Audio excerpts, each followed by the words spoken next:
오늘 본격적으로 얘기를 시작하기 전에 하나만 먼저 짚고 갈게요.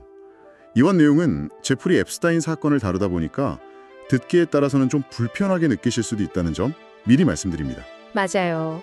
이게 꽤 어둡고 또 복잡한 이야기라 마음의 준비가 좀 필요할 수 있습니다. 오늘 우리가 파헤쳐볼 자료의 중심에는 이토 조이라는 인물이 있어요.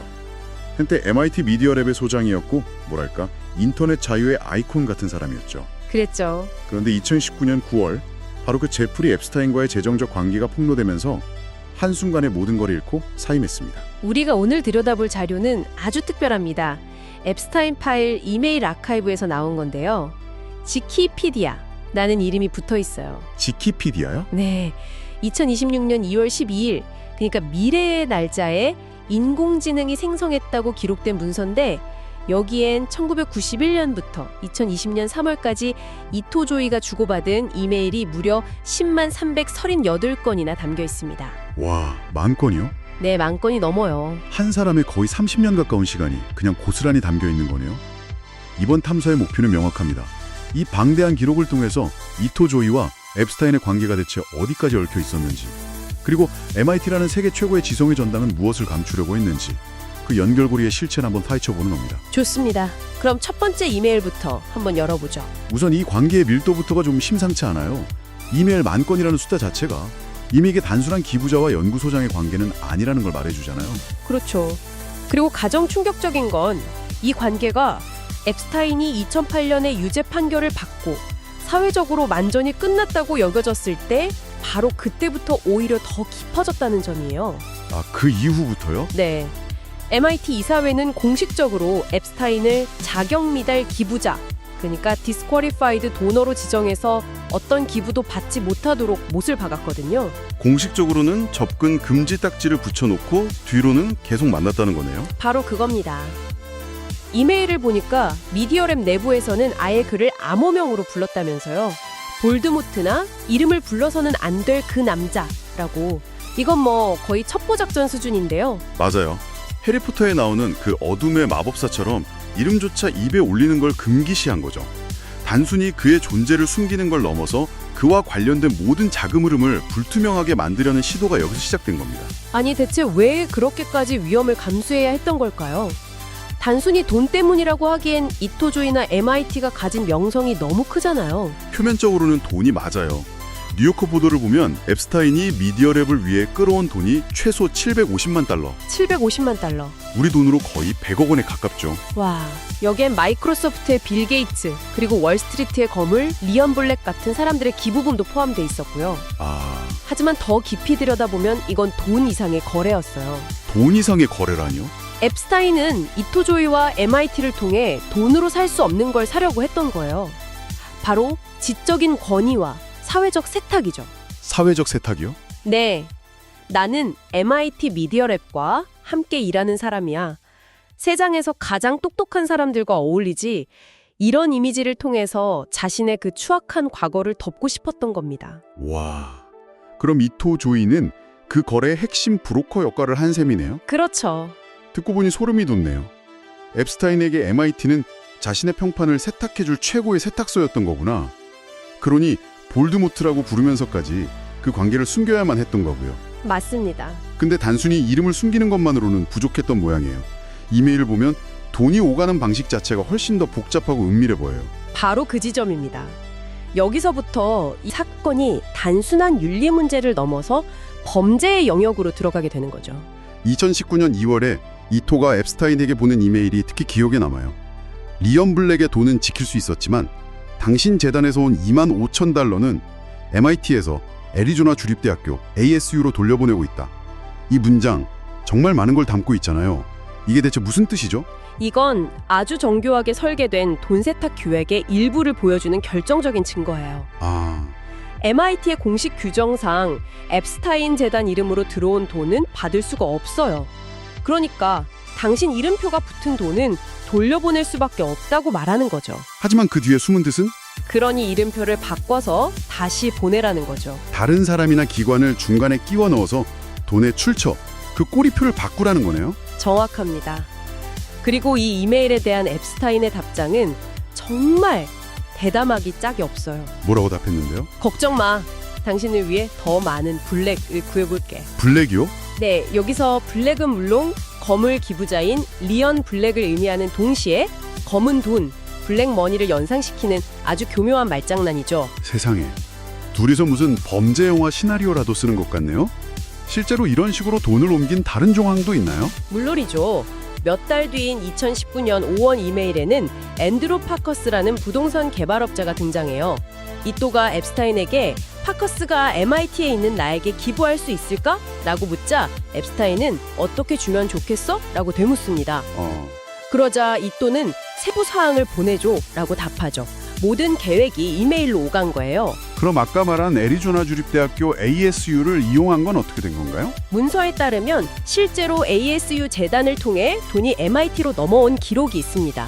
원래 ASU의 오리진스 프로젝트라는 곳에 기부됐던 돈 중에 리언 블랙이 기부했던 46만 7천 달러가 MIT 미디어 랩으로 송금됐어요. 이게 바로 전형적인 네, 자금 세탁 수법이죠. 범죄와 연관된 자금의 출처를 숨기기 위해서 합법적인 제3의 기관을 거쳐서 돈의 성격을 바꾸는 거예요. 잠깐만요. 그럼 이게 법적으로도 문제가 되는 거 아니에요? 당연히 그렇죠.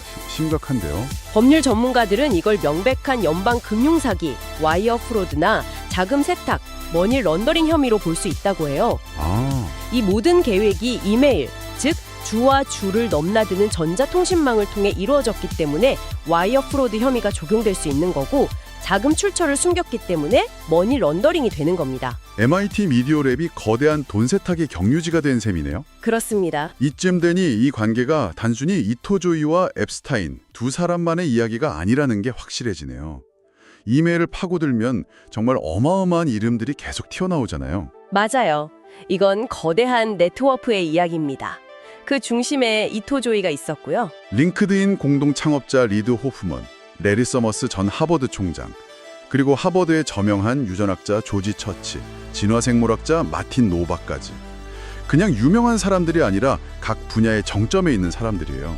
이 네트워크가 움직이는 방식이 아주 흥미로워요.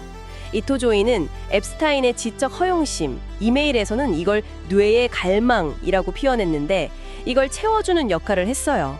뇌의 갈망이요? 네, 앱스타인이 요즘 제일 흥미로운 과학자가 누구야?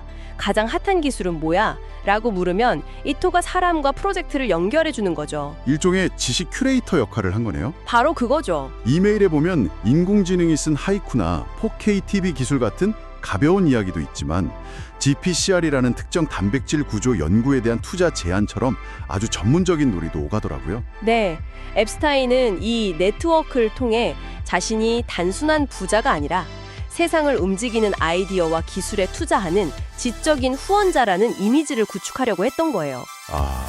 그리고 이토는 그 무대의 총연출가였던 거고요. 2014년 11월에 마틴 노박의 하버드 연구실에서 열린 저녁 모임이 대표적입니다. 그 모임. 참석자 명단이 화려했죠. 이토 조이, 리더 호프먼, 조지 처치, 레리 서머스. 근데 요청사항에 반드시 화이트보드를 준비해달라는 내용이 있더라고요. 그냥 와인 마시며 담소 나누는 자리가 아니었다는 거잖아요. 그렇죠. 세상을 바꿀 아이디어를 논하는 천재들의 비밀 회동 같은 분위기를 연출한 거죠. 앱스타인은 그 자리에 앉아있는 것만으로도 자신의 격이 달라진다고 느꼈을 거예요. 2015년 7월에는 리드 호프먼이 앱스타인을 팔로알토 저녁 식사에 초대했는데 초대 명단에 조이, 에드 보이든, 그리고 마크 저크버그가 포함되어 있었어요. 빌 게이츠와의 미팅을 주선하는 이메일도 있고요. 정말 기술, 학계, 금융의 최상위 포식자들이 다 얽혀 있었던 거네요. 근데 이토 조이 정도 되는 인물이 왜 이렇게 위험한 이메일 기록을 남겼을까요? 본인이 MIT의 방화벽이 되어줄 수 있다고 과신했던 걸까요? 둘 다라고 봐야겠죠. 한편으로는 MIT 미디어 랩이라는 기관의 힘을 믿었을 거고 다른 한편으로는 앱스타인이 제공하는 막대한 자금과 네트워크가 주는 그 달콤함을 포기할 수 없었을 겁니다. 한번 발을 들이면 빼기 힘든 늪과 같았겠네요. 네. 그럼 이 사람들이 실제로 만났던 장소들도 궁금해요. 의외로 앱스타인의 그 악명 높은 맨해튼 타운하우스나 팜비치 저택 기록은 이 이메일 아카이브엔 거의 없더라고요. 그게 이들의 치밀함을 보여주는 또 다른 지점이에요. 이들은 의도적으로 중립적이거나 학술적인 공간을 만남의 장소로 선택했어요. 앞서 말한 마틴 노박의 하버드 연구실이 대표적이죠. 기록상으로 이토와 앱스타인은 여기서 최소 15번 이상 회의를 가졌습니다. 앱스타인의 공간이 아니라 하버드 연구실에서 만났다는 사실 자체가 만남의 성격을 다르게 보이게 하네요. 그렇죠. 밀회가 아니라 학술회의처럼 보이게 하는 효과가 있었겠죠. 정말 치밀하네요. 그리고 더 놀라운 건 이토조이 자기 자신의 집에서도 여러 번 회의가 열렸다는 거예요. 이토조의 집에서요? 네. 2018년 1월에는 이토이의 집에서 MIT의 디지털 통화 이니시어티브 팀, 그리고 휴허나 케빈 에스벨트 같은 저명한 교수들이 모여서 하나의 과학이라는 거창한 주제로 앱스타인과 논의를 했어요. 앱스타인의 소굴이 아니라 MIT 미디어랩 소장의 집에서 저명한 교수들과 함께하는 과학 세미나라. 이건 정말 완벽한 알리바이잖아요. 그렇죠. 장소를 옮기는 것만으로 관계의 위험성을 희석하고 오히려 더 합법적이고 사적인 친분처럼 보이게 만들려는 의도였을까요? 충분히 그렇게 볼 수 있습니다. 앱스타인의 공간이 주는 부정적인 이미지를 피하면서 안전하고 학술적인 공간의 권위를 빌리려는 계산이었을 거예요.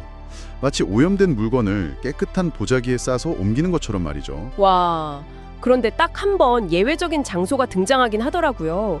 앱스타인의 개인 섬 리틀 세인트 제임스 말이에요. 맞습니다. 2013년 7월 3일 이토조이가 그 섬을 방문한 기록이 딱 한 건 남아있어요.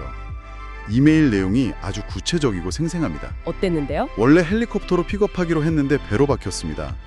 공항에 도착하면 저메인이라는 사람이 당신의 이름이 적힌 팻말을 들고 있을 겁니다. 와, 그를 찾으면 그가 보트로 섬까지 안내할 것입니다. 이건 무슨 첩보영화 대사 같잖아요. 이런 디테일 하나하나가 이들의 관계가 얼마나 은밀하고 조직적으로 관리되었는지 보여주는 것 같아서 소름이 돋네요. 그렇죠. 사소해 보이는 이런 디테일들이 모여서 거대한 실체의 조각들을 완성하는 겁니다. 모든 것이 철저히 계획되고 통제되었다는 증거죠. 이메일 기록을 쭉 따라와 보니 이건 단순히 한 개인의 도덕적 타락이나 실수를 넘어서는 문제라는 생각이 들어요. MIT나 하버드 같은 세계 최고의 기관, 그리고 실리콘밸리의 엘리트들이 어떻게 범죄 전과가 있는 한 명의 금융가를 중심으로 거미줄처럼 얽혀들었는지, 그 거대한 구조와 시스템의 실패가 보입니다. 맞아요.